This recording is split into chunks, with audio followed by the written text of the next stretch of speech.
Bismillahirrahmanirrahim. Assalamualaikum warahmatullahi wabarakatuh. Perkenalkan, kami dari kelompok 6 akan memaparkan materi tentang suatu situasi yang hanya mungkin tercipta jika ada rasa saling percaya mempercayai antara komponen-komponen yang akan membentuk suatu pergaulan itu. Dengan dosen pengampu, Ibu Dr. Aa Saraswati, MPD, dan Bapak Acep Roni Hamdani, MPD. Materi pertama akan disampaikan oleh saya sendiri. Pengertian pergaulan. Pergaulan adalah proses interaksi yang dilakukan oleh individu dengan individu yang lain maupun dengan kelompok. Seperti yang dikemukakan oleh Aristoteles bahwa manusia sebagai makhluk sosial, yang artinya manusia sebagai makhluk sosial yang tak lepas dari kebersamaan dengan manusia lain. Pergaulan mempunyai pengaruh yang besar dalam pembentukan kepribadian individu. Jika dalam suatu pergaulan antara orang dewasa dengan anak didasarkan atas niat untuk memuaskan keinginan orang dewasa dan tidak didasarkan untuk mencapai tujuan pendidikan, maka situasi yang tercipta bukan situasi pendidikan, melainkan situasi pergaulan. Misalnya, seorang guru atau pendidik menawarkan buku pelajaran kepada murid-muridnya dengan tujuan mendapatkan keuntungan dari hasil penjualan buku berupa komisi dari penerbit. Maka tindakan tersebut tidak digolongkan kepada situasi pendidikan walaupun terjadi di lingkungan sekolah. Hal tersebut hanyalah merupakan situasi pergaulan biasa, bukan situasi pendidikan. Situasi yang berisi tindakan bukan pendidikan tidak akan menciptakan situasi pendidikan, melainkan tetap situasi pergaulan. Materi selanjutnya akan disampaikan oleh teman saya, Natasha. Pergaulan anak. Anak dapat mengembangkan bentuk kepribadiannya sendiri. Di satu pihak, anak memang merasa bergantung kepada orang dewasa, tetapi di pihak lain, anak ingin memperoleh kebebasan atau kemerdekaan. Anak ingin merdeka. Keinginan tersebut dapat diperoleh anak dalam pergaulan. Apabila sikap, ucap, dan perbuatan yang diserap dan dicerna anak adalah sikap, ucap, dan perbuatan yang baik sesuai dengan norma-norma susila, maka akibatnya perkembangan anak akan baik. Namun sebaliknya, apabila sikap, ucap, dan perbuatan yang diserap dan dicerna anak adalah sikap, ucap, dan perbuatan yang tidak baik atau tidak sesuai dengan norma-norma susila, maka akibatnya bagi perkembangan pribadi anak akan buruk pula. Itu orang tua dan pendidik lainnya harus memperhatikan situasi pergaulan dan bukan hanya sebagai suatu suasana yang dapat memberikan pengaruh, melainkan karena lamanya anak berada dalam situasi pergaulan dibandingkan dalam situasi pendidikan. Selanjutnya ada perlindungan. Perlindungan tidak hanya menjaga keselamatan anak, melainkan juga memberikan kesempatan pada anak untuk mengembangkan potensi yang baik dan mencegah perkembangan potensi yang tidak baik. Misalnya, anak yang terlihat melakukan perbuatan yang sesuai dengan kesopanan dan aturan-aturan yang berlaku, biarkanlah ia untuk melakukan perbuatan tersebut.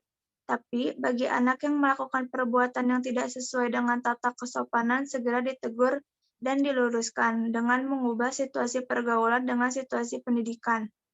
Jadi, dalam situasi pergaulan tidak ada pengertian bahwa anak dibiarkan untuk berbuat sesuka kemauannya. Anak harus dilindungi dari semua bahaya, baik yang datang dari luar maupun dari dalam, baik yang akan merusak fisiknya maupun jiwanya. Orang dewasa menjaga, memperhatikan, atau melindungi anak jasmani dan rohaninya agar tidak terganggu. Perlindungan yang diberikan orang dewasa juga berarti bahwa anak diberi kesempatan untuk mengembangkan dirinya sendiri. Selanjutnya akan dijelaskan oleh rekan saya, Friska. Proses terjadinya pergaulan. Situasi pergaulan adalah situasi antara orang dewasa dengan anak yang didasarkan dengan niat untuk memuaskan keinginan orang dewasa atau tidak didasarkan dengan tujuan pendidikan. Misalnya, seorang guru menawarkan buku pelajaran kepada para peserta didiknya dengan tujuan mendapatkan hasil dari buku tersebut. Maka tindakan tersebut tidak dapat disebut situasi pendidikan walaupun terjadi di area sekolah. Hal tersebut perlu diperhatikan baik-baik oleh para guru sebagai pendidik agar dapat menempatkan dirinya di situasi yang tepat sebagai seorang guru.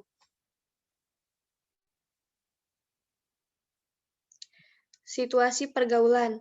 Dalam situasi pergaulan, anak mendapatkan kesempatan untuk menjadi dirinya sendiri. Setiap anak dilahirkan dengan memiliki suatu bentuk prinsip pribadi sendiri.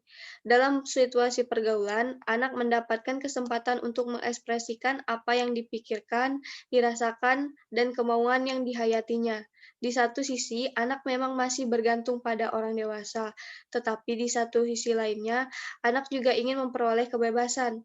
Maka sebaiknya anak diberi kebebasan untuk berbuat sesuatu selama tidak melanggar norma atau nilai-nilai pedagogis. Situasi pergaulan membiarkan anak mencerna semua pengalaman sesuai kesukaannya. Selanjutnya akan dilanjutkan oleh teman saya. Selanjutnya, saya akan menjelaskan tentang etika dalam pergaulan. Contohnya adalah pergaulan persahabatan.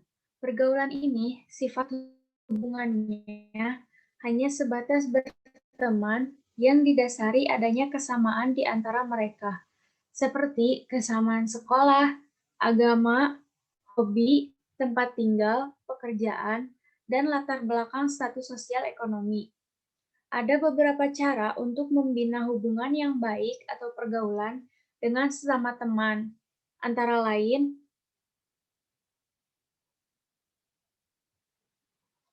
yang pertama, belajar menghargai, belajar menghormati, mempunyai sikap mau mengerti, mau memberikan pujian, dan mau memberikan motivasi. Selanjutnya akan dijelaskan oleh rekan saya.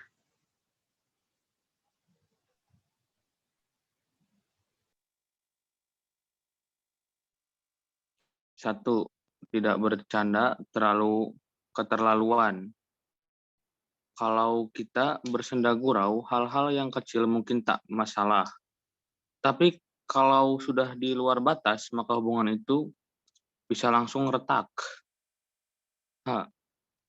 Hal yang dapat menjaga persahabatan menjadi pendengar baik dan saling menghormati satu sama lain.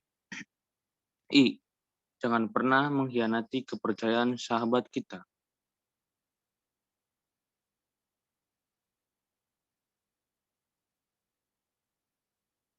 Mengurangi pengaruh negatif.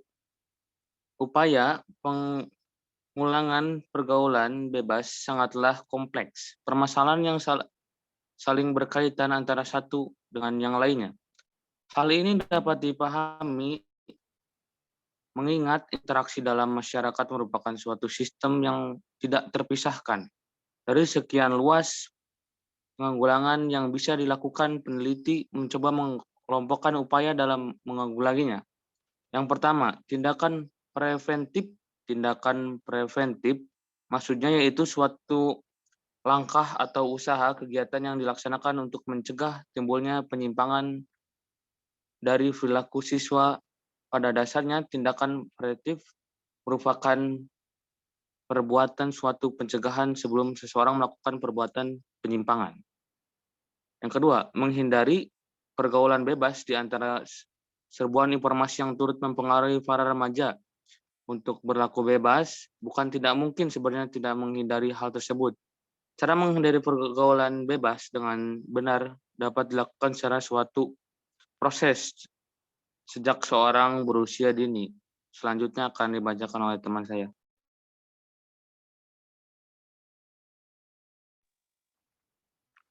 Selanjutnya, memperkuat pendidikan agama. Anak yang mempunyai pendidikan agama serta moral yang kokoh tidak akan mudah terjerumus ke dalam pergaulan bebas, karena ia tahu dan bisa membedakan hal yang benar dan yang salah. Memilih teman seperti telah disebutkan di atas. Pemilihan teman yang kurang sesuai akan mempermudah seseorang terjerumus ke dalam pergaulan yang bebas. Selanjutnya, mempererat hubungan orang tua dan anak. Hubungan orang tua dan anak yang erat secara langsung akan memberikan pengawasan yang lebih baik kepada anak. Yang keempat, memberikan pendidikan seks pada anak dan remaja. Keingintahuan remaja mengenai hal yang berkaitan dengan seksualitas terkadang tidak mendapatkan penyaluran yang benar, sehingga mereka terkadang akan mencari tahu melalui jalan yang salah. Yang kelima, menghindari lingkungan yang tidak kondusif. Setelah keluarga, tempat anak bersosialisasi adalah lingkungan. Dan yang terakhir, memperluas pengetahuan. Ada kutipan yang menyatakan bahwa knowledge is power. Artinya pengetahuan adalah kekuatan yang akan membuka cakupan wawasan yang luas.